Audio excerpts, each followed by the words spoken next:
Car Talk Plaza. Very close, actually. Whoa, look at this. This is a letter from the NASA Lewis Research Center. Where are they? In Cleveland, one of my favorite cities. Indeed. Who is this guy? David Urban, Ph.D. I mean, do I have to say any more? Dr. David Urban. Dr. David Urban. When Dr. Anastas Pat called your show recently concerning a low-gravity combustion question. Ah, yes. Remember? He wanted to know. What did he want to know? If his engine and his Audi would run in zero gravity. Zero gravity, right. I was disappointed that he turned to you guys rather than the nation's Center for Excellence in Microgravity Combustion and Fluid Physics. Well, he obviously didn't really want the answer. Located at the NASA Lewis Research Center here in Cleveland. His question concerned whether his Audi 90 or his wife's Mazda Miata would function on NASA's KC-135 low-gravity aircraft, a.k.a. the Vomit Comet. I can see it now. As someone whose area of expertise is microgravity, never even heard the word before, microgravity combustion research, and who has conducted numerous combustion experiments on the KC-135, and who has also occasionally driven a car, I believe I am especially qualified to answer his question. While to my knowledge, no one has made a detailed study of piston engine performance in microgravity, you will be gratified to hear that your response was largely correct. Luck strikes again. Since the fuel air mixture in an engine cylinder burns very rapidly and the cylinders are small, the combustion process can be expected to be independent of gravity. We said that.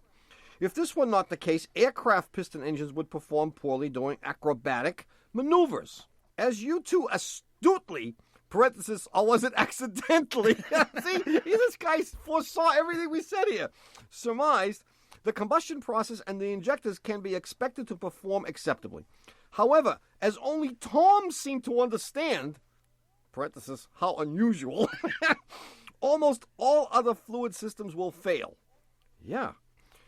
For your edification, I am enclosing 2 articles on microgravity combustion with lots of pictures for the dummy. David Urban. Hey, David, it's always good to know that you lucked out at least once. Once a week at least. Once a week. Well, let's see if we can luck out today. Let's take a call. Yeah, let's. If you want to talk to us, our number is 888-CAR-TALK. That's 1-888-227-8255. Hello, you're on Car Talk. Hi, this is Julia from Austin, Texas. Julia, how are you? I'm okay. How are you doing? Good. You sound like you're a student. That's a very good guess. I'm actually an undergraduate at the University of Texas at Austin. No kidding. Yeah, but I'm about to graduate in a couple of months. So. In what? Well, I'm actually going to be getting 2 degrees, one in liberal arts and one in microbiology.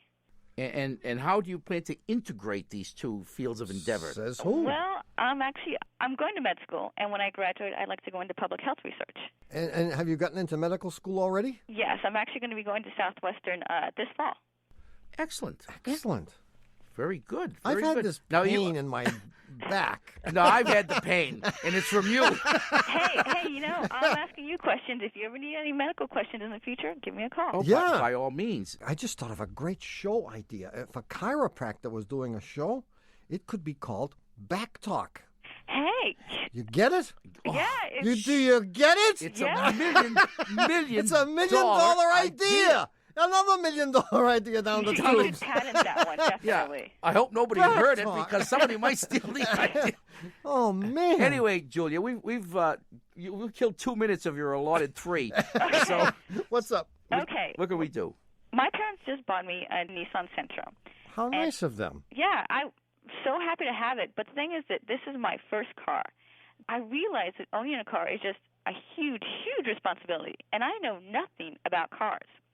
So I was hoping that you could tell me the absolutely essential things I need to know about owning and maintaining a car. Well, you got to man. walk it at least twice a day. Yeah. It's not owning a car is not as bad as owning a dog. Okay. By the way, my brother has discovered with his dog a violation of the laws of industrial stoichiometry. My dog. Not to change the subject. My dog puts out more than he takes in. Okay. I mean, can this be possible? Violation I've measured it. And unfortunately, I have really measured it, and she's putting out more than she takes in. I don't know how she can do this. Unless she's trying to tick me off. Well, that's it. Anyway, getting back to your center, I'm sorry. And you've squandered another minute of your free, Julia. Oh, I was going to say that if I were going to boil it down, check the oil once in a while. Okay. And look at the tires and make sure they're not flat. Okay. Otherwise, you can... And the way you make sure they're not flat is you actually buy a tire pressure gauge. Too hard. Okay. No. Well, first of all, you should take the car into somebody every 3 months or so. Just to change the oil, for example. And while it's there, they're going to look around at things. And of course, for the first several years, they're not going to find anything wrong, obviously. After that, you need to get a little more diligent about it. But you'll have forgotten that, so you need to call us back when you're halfway through medical school. Okay. And we'll tell you what to do from that point on. But you really, if you follow the maintenance schedule in the book, you really can't go too wrong. Okay. But more than that, you do need to check your tires, and you do need to familiarize yourself with what's under the hood so you'll know how to check the oil, and you'll know how to check if there's enough coolant in it and all that. Okay. Do you have someone who can show you the ropes? Well, my parents live hours away, so unfortunately they're not here. Oh, but you're going to be going home for some holiday. Yeah. Bring your laundry or something, and you'll get the rundown. Yeah. They'll show me how to actually open the hood of my car, hopefully, yeah. Well, congratulations on getting into medical school. Okay, thank you. And study hard. Okay, yeah. And don't forget us. Yeah, thank you very much for God the advice. knows, and if you ever use the back talk idea, cut me in. I'll let you know. Okay. See you, Julia. Okay, bye. Bye-bye. 1-888-CAR-TALK. We gave her some great advice, didn't we? Well, we're useless, I'm beginning to realize we're useless. I don't know what we're here for. She asked a perfectly legitimate question. We're here to steer the ship. We're here to steer the ship.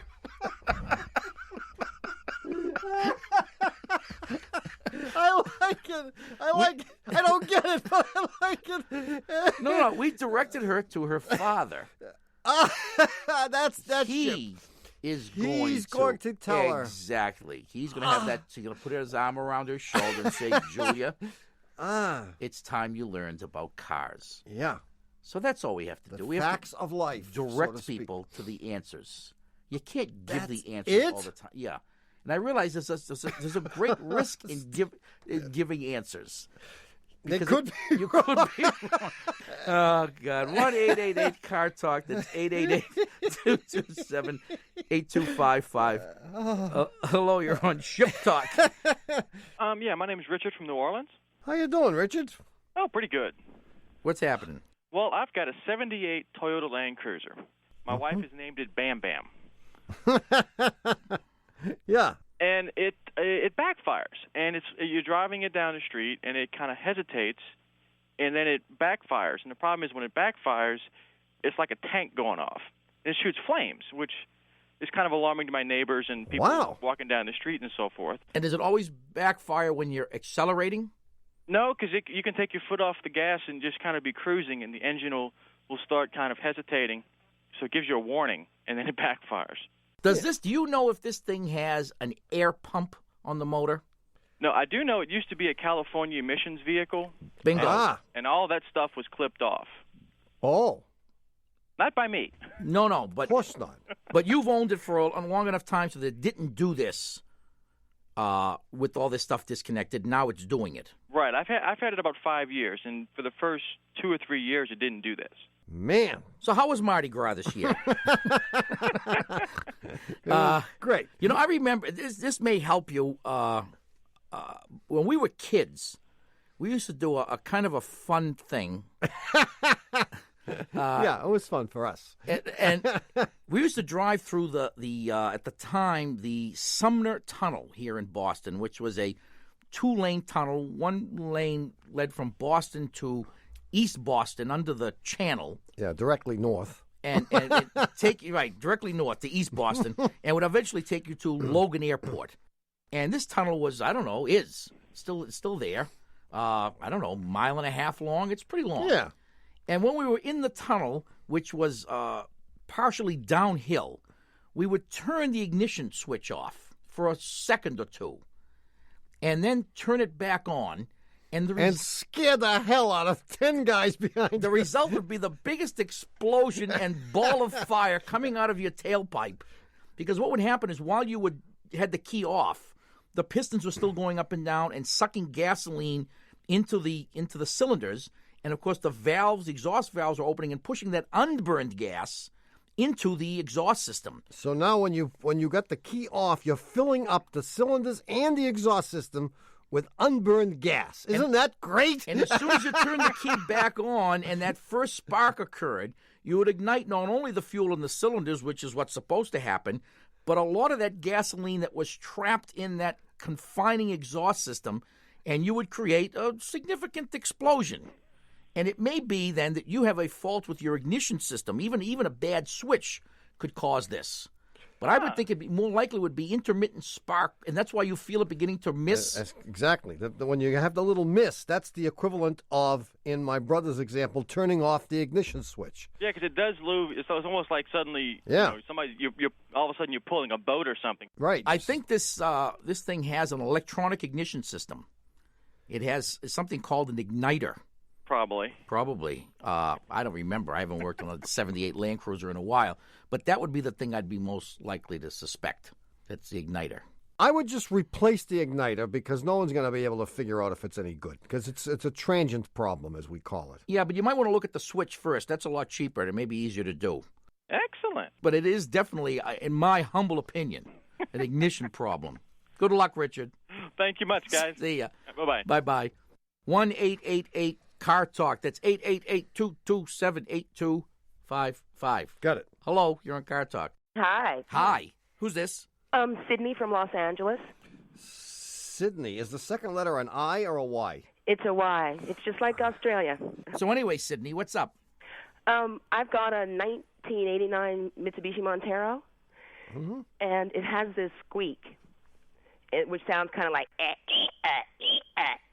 Oh, excellent. Wow, that's Isn't great. that nice? Yeah. Wow. And when I make a right or left hand turn, it goes like that. Really? Oh, but if Yeah. you're driving straight ahead, Uh-huh. at what speed? All speeds? All speeds. It And then makes when the first noise. Do it again. It was great. Oh, you know, this sounds just like the donkey that I rode down to the bottom of Grand Canyon. Yeah. As you speed up, does this happen faster? No. No. No. There goes two ideas. And when it's parked and I get out of it, it goes. Oh. Oh. Oh, fortunately, Oh. you just gave it away. I was thinking maybe I needed to lose weight, and that had something to do with We it. were going to discuss that with you. Privately, of course. Well, Ooh. you have either Yeah, go ahead. a control arm bushing that is badly in need of lubrication, Yeah. or worse than that, a ball joint or tie rod end that's in a similar condition. Worse meaning more dangerous. Now, if it's a control arm bushing, you're unlikely to lose a wheel. But if it's a ball joint or tie rod end, Goodbye. You Goodbye, could- Sydney. this time next week we could be reminiscing about you. Most people are reminiscing about me. So I think you need to get it checked, and it ought to be very, very easy. Mm-hmm. Do the noise again. That was great. It was really good. Okay, which one do you want? The first one. one. I can't do it. Oh.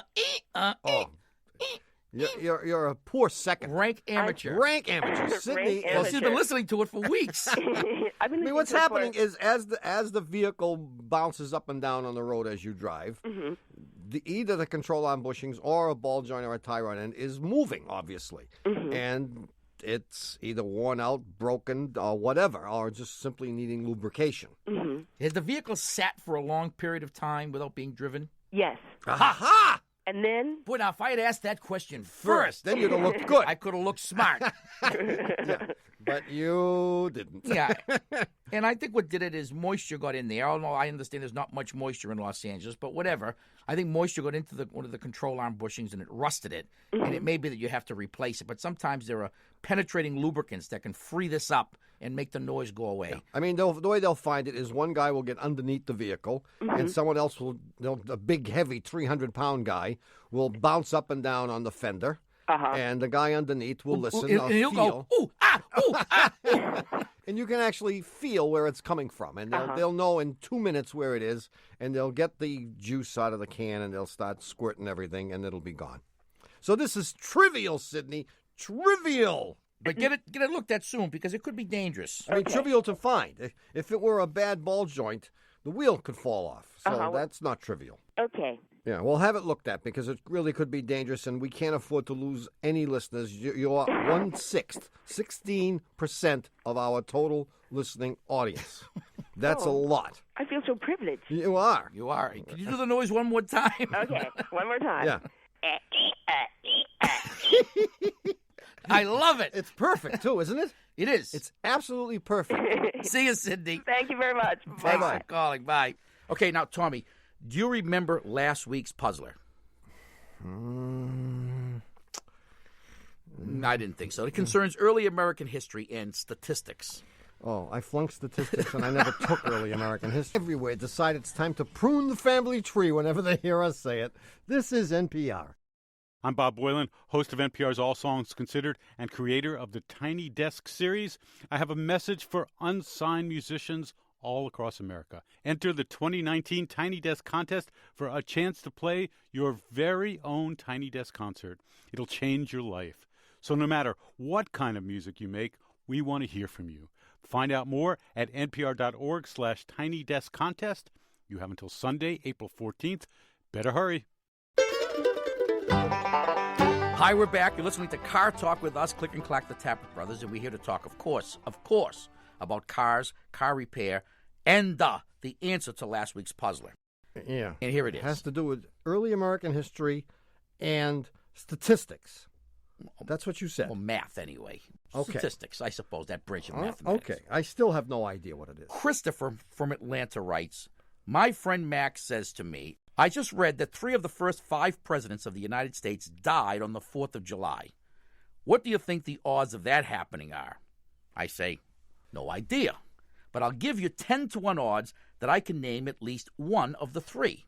Of course, he takes the bet. Now, he goes on, he says, I don't know anything about the first 5 presidents except that their names are, what?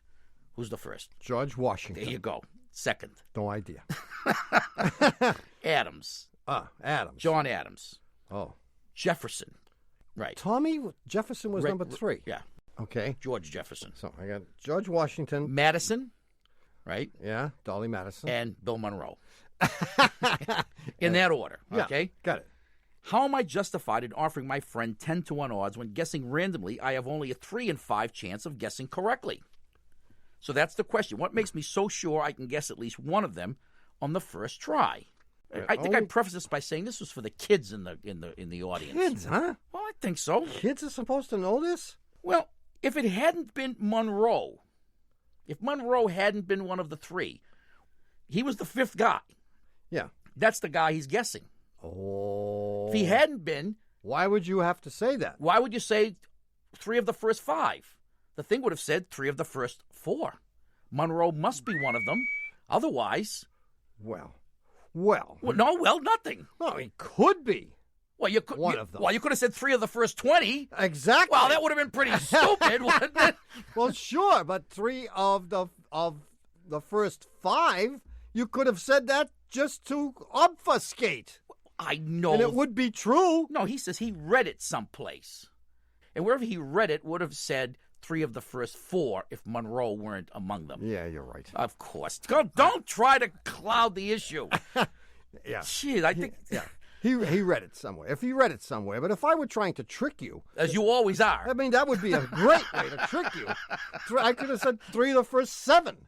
Oh, and you would have picked number 7. You'd have been wrong. No, maybe he died. Because it was Monroe. Maybe he died the 4th of July, too. Is it true? I have no idea. Did you check this, Catherine? You didn't check it. I don't believe it. Mayor, did you check it? No. Nobody checked it. Dennis. It's probably completely No, bogus. It's all right. We'll get more mail. It doesn't Do matter we have a winner? because we have a winner anyway. Okay. The winner this week is April Ralph from League City, Texas. And for having her correct answer chosen from among the thousands of correct answers that we got this week, April will get a $25 gift certificate to the Car Talk Shameless Commerce Division, with which, as you know, she can get 1 3/4 copies of our best-selling marital counseling CD, Men Are From GM, Women Are From Ford, all about couples and cars. Indeed. 1 3/4 copies. This is the most brilliant marketing strategy anyone has ever devised. We give people $25 and nothing costs $25. This is brilliant. I mean, I taught marketing for 40 years. Yeah, you didn't come up with this. I never came up with this. Well, that's why they drummed you out of the field. Man. Anyway, we'll have a new. It's like when you get those free. We get a free vacation. Yeah, 1 night, 7 days. I'm still working on it. Anyway, we'll have a new puzzler still to come, so stick around for that. In the meantime, you can call us about your car. We're at 888-CAR-TALK. That's 888-227-8255. Hello, you're on Car Talk. Hi, I'm Dorothea, and I'm calling from Boalsburg, Pennsylvania. Hi, Dorothea. Boalsburg? Boalsburg. We're 3 miles outside of State College, home of the Nittany Lions. Got it. Centrally isolated. Centrally isolated. Which is how I feel. I like it, man. I didn't grow up here. I've only been here a year. Oh, when is your sentence over? I'm not sure. I think it's long term. Long term, huh? So I'm settling in. What did you do? Who'd you marry to deserve this? An engineer. Oh, yeah. So we're not going anywhere anytime. All right, Dorothea. Sorry about that. Maybe we can help you plan your getaway. So what's up? We've got to make sure your car's running every day. That's right. I have a 1990 740 turbo Volvo wagon. Really? We bought used just over 3 years ago. Mm-hmm. So it was in great shape with about 114,000 miles on it. Well, about a year ago, I was in an accident, and the car plowed across the front of my car and did about $5,000 in damage, which Wow. with Volvos, everything's expensive, so I guess I shouldn't. Oh, yeah, $5,000. That's 2 headlights and a wiper blade. Exactly. That's just the headlight cover. So ever since then, we've noticed, at least we're blaming it on this, I've had an oil leak. And it seemed kind of subtle, and it's gotten a little worse. Mm-hmm. And my husband checked some bolts, and he wants to put it on a lift and clean the engine to locate the leak. And our old mechanic in Harrisburg, who we trusted, where we moved from, told me that I'd probably need to do a blacklight process, which he doesn't do. Whoa, well, sounds psychedelic, dude. to find the leak. But my husband said if it turns out to be a rear seal, it's going to be expensive and maybe not worth for the age of our car. Oh, so he doesn't want to blacklight it because he doesn't want to know the results. Right.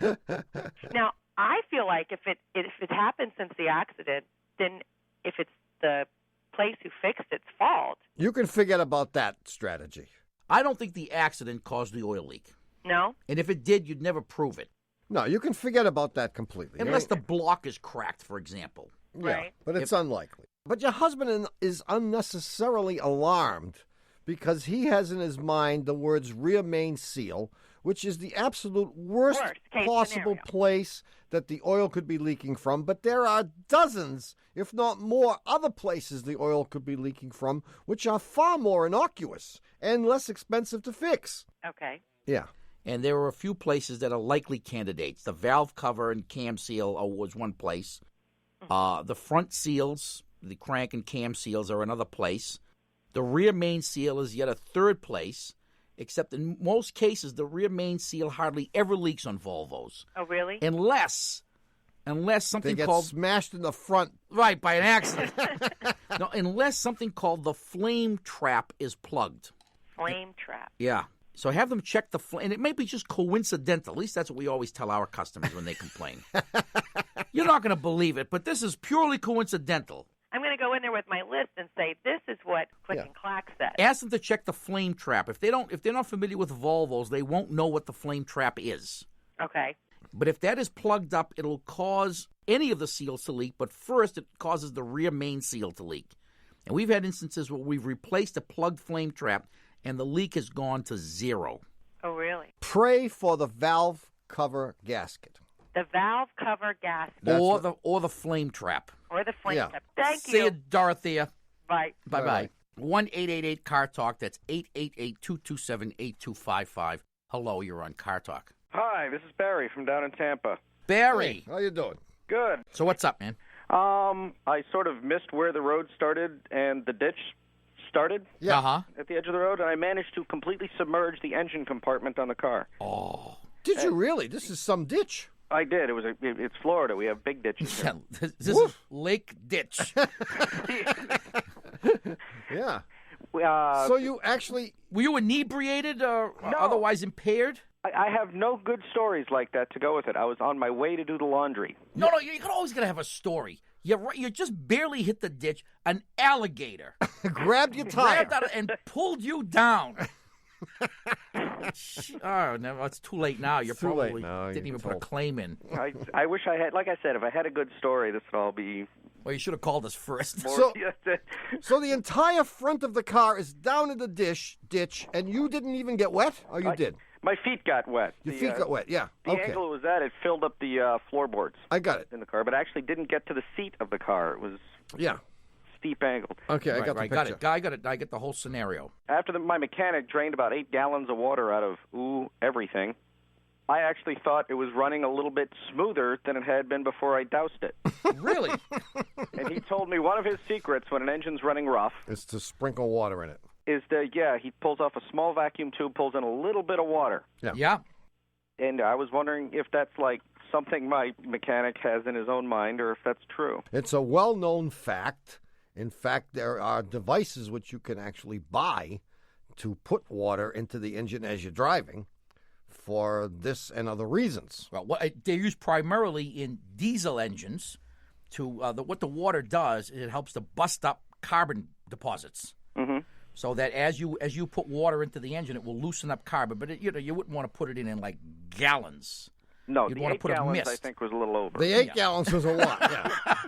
No, and it's very possible that there was enough moisture in the intake manifold and whatever, so that it loosened up whatever carbon was in there, and as a result, the thing did run more smoothly. Sure. A little bit. But it should all be gone by now, and you're probably back to where you were. No, you decarbonized it. It's running great. Well, except for the fact the alternator imploded a little later. Did it? Cool. But until that happened, the engine was running pretty well. What kind of a car was this? The 93 Blazer. Well, you're lucky that you had a Blazer, because had you had something that were closer to the ground, you wouldn't have an engine anymore. Yeah. If I'd had something lighter, it might have skipped across the water. No, what would have happened is you would have sucked water into the engine, and then it would be goodbye. Yeah, one of the pistons coming up would be trying to compress not air and gasoline, but air, gas, and water.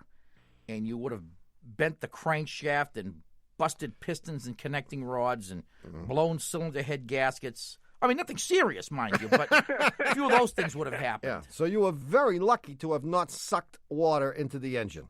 Oh. Yeah.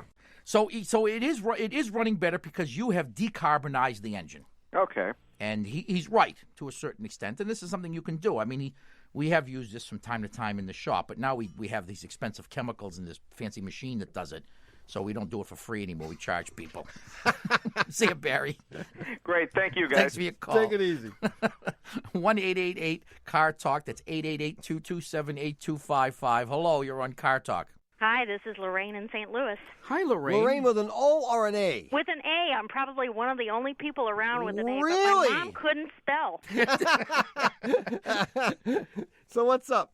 Well, I have an 88 Acura Legend, and it's making a funny noise, kind of like a... Goes on for about 5 seconds.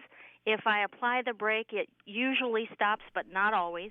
So it happens when you're driving along? When I'm driving along. It usually also happens, especially when I've first started up and I'm pulling out of the driveway.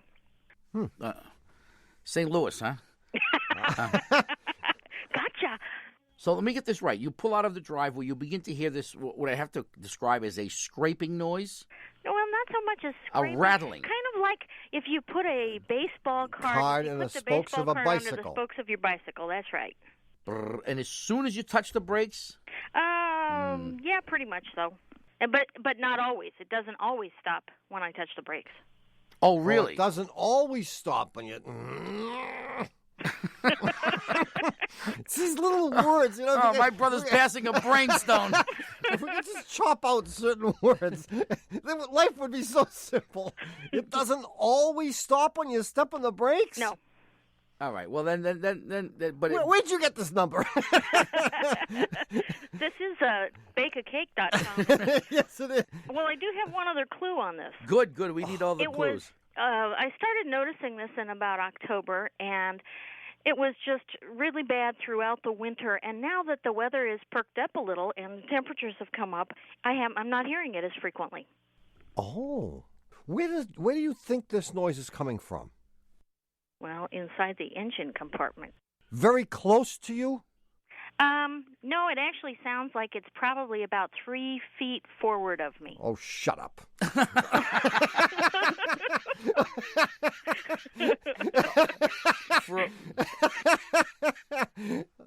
For a minute, I thought my brother was hot on the trail or something. Well, I was. Yeah, his tail was pointing and his nose was in the air, but evidently it didn't pan out. And when I first had noticed this, I noticed.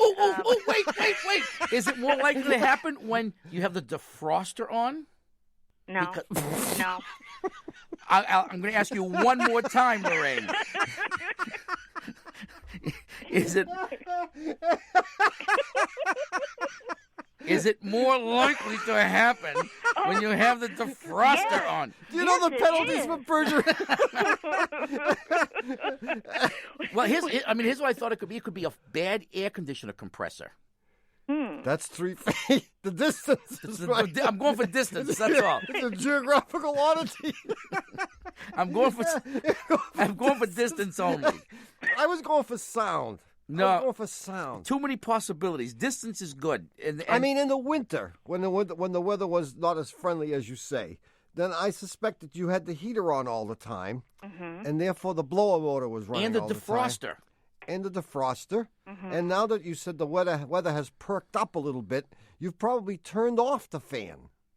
No, I still run it. Have you had the air conditioner on, or you're just running the heat? Actually, I've had the air conditioner on too. And it hasn't made the noise? It has made the noise. You have to do an experiment. See if the noise goes away turn all that stuff off. Okay. And see if the noise disappears completely. Okay. And if the noise goes away, call us back. If it doesn't go away, don't call us back. We don't want to talk to you. We don't want to see you again. Don't darken our airwaves again, Laraine. Hey. Hey, thanks a million. See you later. Bye-bye. It's been a lot of fun, Laraine. You're a good sport. Bye-bye. Bye. Well, I like this new method of intimidating the caller. They don't give the answer you want. We'll try anything. Put a little pressure. We're getting desperate. Hey, Tommy, it's time we took a little break so our favorite public radio stations can identify themselves. And public radio listeners can take their fingers out of their ears now. We'll be back with who's been messing with her radio's presets whenever she hears us say it. This is NPR. Hey, before we get back to this classic Car Talk episode, keep in mind that your favorite public radio station is still working every day to bring you up-to-date news and great new programs. And believe it or not, your old car can help them do it. That's right. That old heap that's keeping your dipstick low and your bank balance lower can be picked up, whisked to your station, and turned into something truly useful. Obviously not Car Talk. Find out how easy it is at cartalk.com/vehicle donation. Ha! We're back. You're listening to Car Talk with us, Click and Clack, the Tappert Brothers, and we're here to discuss cars, car repair, and the new Puzzler. I hope it's as good as last week's. That was great, man. Ha! We're back. You're listening to Car Talk. All right, I take it back. Yeah, no, that was last week's was a good. Well, this is interesting. I think. Go ahead. You know, we all of us remember from our high school or junior high school physics or whatever that the moon has a fraction of the Earth's gravity. In fact, I think we were all told that it's a sixth. That's the number I remember. And when those NASA guys faked the landing on the moon, they were very careful to show the astronauts bounding from one spot to another like they were kangaroos. Well, because a simple spring of the feet would take you many, many feet. Everyone became a broad jumper. I mean, how did they fake it? Springs in the shoes. Wires.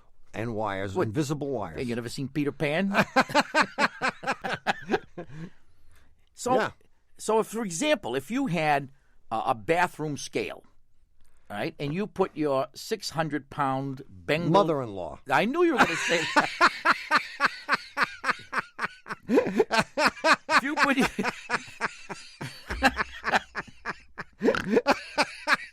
Oh, man. If you put your 600-pound Bengal tiger Yeah. on this bathroom scale, and then you were to transport the tiger and the bathroom scale to the moon, and they would weigh, the Bengal tiger or the mother-in-law would weigh 100 pounds. So you with me? I'm with you on that. Yeah. But is there anything that you can think of that, if measured in the same way, would weigh more on the moon than it does on the Earth? Now, if you think you know the answer, write it on a postcard or on the back of a $20 bill and send it to. Now, I have one answer. There may be more than one. It only works if the number is 2. And is there deception and obfuscation and unclarification? You betcha. Now, if you think you know the answer, write it on a postcard or on the back of a $20 bill and send it to Puzzler Tower, Car Talk Plaza, Box 3500, Harvard Square, Cambridge. Our fair city. Matt 02238, or you can email your answer to us from cartalk.com. Wait a minute now. Obfuscation. You said is there anything you can think of if you did the same thing would weigh more? Is that what you said? More on the moon? Yeah. More. Not more than a sixth. More. More than itself. More than it weighs here.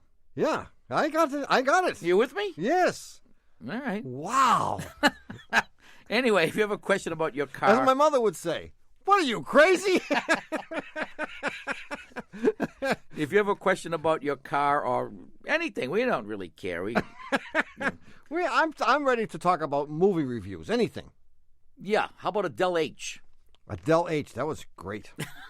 Give us a call, 888-CAR-TALK. That's 888-227-8255. Hello, you're on Car Talk. Hi, my name is Shanti. I'm calling from Washington, D.C. Shanti? That's right. S-H-A-N-T-I? S-H-A-N-T-H-I. T-H-I. Shanti. And you're calling from where? Washington.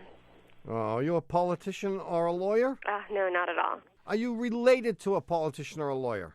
In fact, I'm not. Great, Shanti. It's a pleasure to talk to you. Same here. What's up? Well, let's see. I've been living in D.C. for a couple years, and I've been traveling around by metro, basically, including commuting to work. But that's started to get to become a drag. And so now I'm ready to buy a car, just that I have no place to park this car because I live in an apartment building, and there's just limited parking. And so I've been on this wait list for several months now. It seems to be very slow to turn over. I just thought of an ideal solution to your problem. It just came to me. You know how these things just come to you? Apparently, they must just come to you. Here's what you do. Instead of buying this car yourself, you want to go into partnership with someone. You must demand that this person work nights. So when you get home, you pull up to the front door, he gets in the car, takes it to work. You know, I actually, curiously enough, I have a neighbor who actually works in my apartment building. Here we go. And doesn't live. And so I thought I could apply that load factor principle. Well, I want you to realize that none of my brother's neighbors speak to him anymore. They used to. And it all pretty much ended with, "Hi, you must be the new guy in the neighborhood." And he would say, "Yeah, I'm Tom." And that was just about the end of it for most of them. Yeah, they don't want to talk to me. I don't know why. I've tried talking to mine. Some of them complain that I play my music too loud. But this particular one, that's my attitude. So I thought if anyone could come up with some creative ideas, it would be you guys. I mean, you've exhausted all possibilities? What kind of a car are you buying? Well, I'm thinking of maybe an Accord or maybe a Passat. Do you have any thoughts on that either? Oh, I have some thoughts on that. Okay, I'm ready to hear them. I'd buy the Passat. Is that right? Only because the Honda Accord is probably the most boring vehicle that you will age 15 or 20 years just by driving that thing for a week. I've test driven the Passat so far, and that was actually pretty fun, I must admit. Yeah, the Passat is fun. The Passat, What's fun about it? I don't know. I mean, quite honestly, I haven't had fun driving a car in about 25 years. No kidding. No, I mean, I can think of about 5 million other things I'd rather be doing. When you drive, do you sit in the front seat or the back seat? I try to sit in the back. Yeah, that's fun. Fun, huh? No, I'm just fun. Maybe I've kind of lost my perspective. You've lost your joie de vivre, man. Yeah, I mean, you're getting old. I view driving as a necessity to get from point A to point B. That's a good point, but given that it has to be done, shouldn't we take whatever we can to make it just a little more exciting? Okay, I'm going with the Passat. I'm very excited about that. Okay, the Passat's good. Yeah, you have our ringing endorsement. But we haven't solved your problem. I went through the same thing. I used to live in one of the suburbs, sort of end of the city areas here around Boston called Brookline. I'm well aware of it. It was a wonderful place. I mean, everything was right nearby, shopping. I could hop on the train and be in downtown Boston in 8 minutes. And I had a car. And you had to use the car sometimes because sometimes you're not going to downtown Boston. You're going some other direction. But again, there was no place to park it. So that if you went like supermarket shopping, you'd pull up in front of the apartment building and double park and put on the flashes. The police would come while you were upstairs with steal your groceries. 6 bags of groceries balanced on your nose. And it was impossible. If you parked it on the street, they would come and steal. I mean, it was horrible. And there was only one solution to this. And that was? I had to move. Right. That's what's happened to the world. You get the car because you have to have it, and then you no longer stay where you were. Because you don't have to be there. Because you don't have to be there, so you move further away, which means you have to have the car, and then you got to have 2 of them. Because that's the end of the world. If one breaks, you can't get to where you have to be. And if you have to be there, you can't depend on a car that might not be dependable. So, I mean, if I had to give you advice, it would be don't buy the damn car. Really? We don't need all the cars we have. If you really want a car, come up here. I'll give you mine. I'm sick of it. We don't need cars. We have more cars than people, for God's sakes. Oh, but all those people that drive me around right now, they're not happy with this advice you're giving me. Tough. Dump them. Get new friends. And they won't know you're a mooch for at least 6 months or a year. And you just keep moving on. It is a good benchmark. You know, it's a good measure of how good the friends are. Good point. And if they're not friendly, the friends enough to schlep you around, then you don't need them. Right. And don't forget that you can rent a car from time to time. True enough. It's just that the first time I did that, I got right into a wreck. Oh, that's okay. Better their car than yours. Yeah. Okay, so that's your solution. Don't buy the car. Don't buy it. Rent. We have too many people with cars. We don't need any more cars. And you'll have much more fun on the metro. You'll meet people. You'll see people. You'll have time to meditate. You'll have time to read books, which you can't do, or shouldn't do at least, when you're driving. Do they still not allow eating and drinking in the subways? Oh, my gosh, no. And I got a ticket for that on the metro. Do you know that our producer, Doug Berman, almost got a ticket for doing the same thing? Yeah, he was on the platform, and he was there drinking a coffee and munching on a bagel. Exactly what I was doing. And a woman came over to him and asked to see his identification. And he was just about to give the identification when a scuffle broke out at the far end of the platform. And coincidentally, the train shows up. So he was able to escape. He jumps on the train and escapes. He is now a fugitive from justice. I mean, we're ready. We're ready to turn him in. Bounty hunters. If there was a reward on this guy's head, we'd have him down there shackled to the axle of a Honda Accord right now. I'll see what I can do to raise awareness and interest. All right. Well, tell him we're ready to extradite. Okay. Good luck, Shanti. Thank you so spend much. your money doing something else. Avoid the car as long as you can. It's a horrible trap. It really is. Okay, well, thank you so much. See ya. Thanks for calling, Bye-bye. Shanti. And enjoy the Passat. Thank you. See you later. 1-888-CAR TALK. That's 888-227-8255. Hello, you're on Car Talk. Hi, this is John from Burlington. Burlington what? Burlington, Massachusetts. Oh. No kidding. Yeah. I didn't know anyone lived in Burlington. I thought there were just like malls in Burlington. I have an ethical relational car problem. Go, man. Well, I have a 94 Pontiac Grand Prix. with 140,000 miles on it. And you want to sell it to your mother-in-law? I would love to. The car runs great. It's mechanically impeccably kept. Mm-hmm. But the inside of the car is a mess. It has 2 or 3 pounds of sand in it, Dunkin' Donuts wrappers and cups and old newspapers, bodies, everything is in that car. Who's been driving this car? You? Me. And like I said, everything, I love to keep it mechanically sound, but the rest I really don't have much interest. Yeah. So I have a date coming up with a woman that I really like, but she's a little bit on the classy side. And one side of my friends tell me that I should clean the car because she won't even go near it otherwise. And the other side of my friends tell me that that would be somewhat dishonest and that she should just see me the way I am, which is a messy car. What else about you is distasteful? I mean, how's your house? Is it a mess?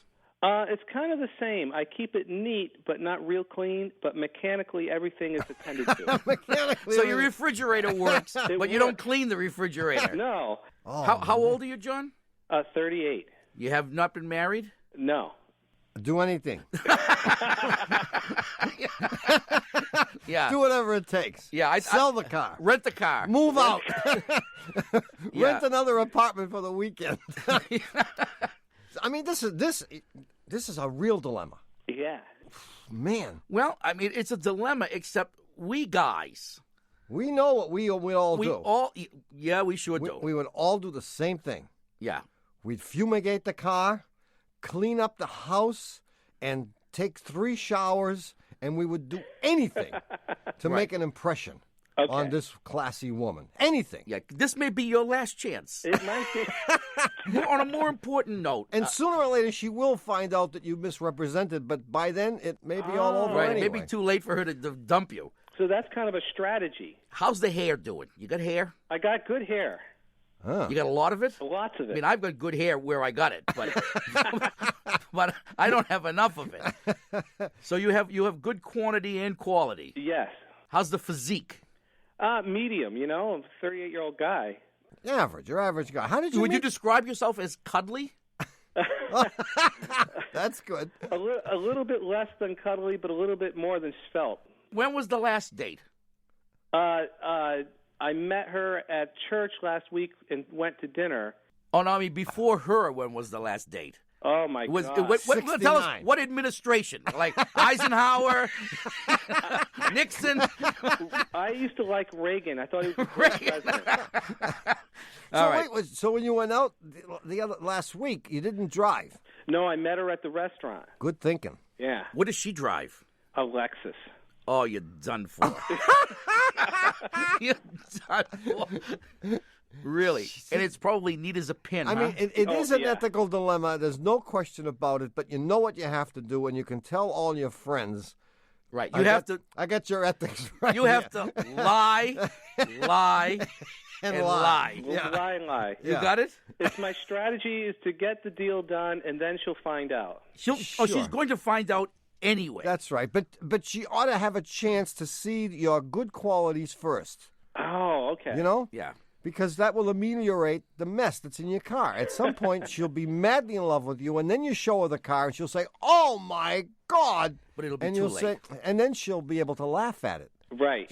She'll say, "How shallow I was to think that something like that was important to me." Yeah. Oh, that's right. So she'll be the shallow one. Exactly, and you'll just be the liar.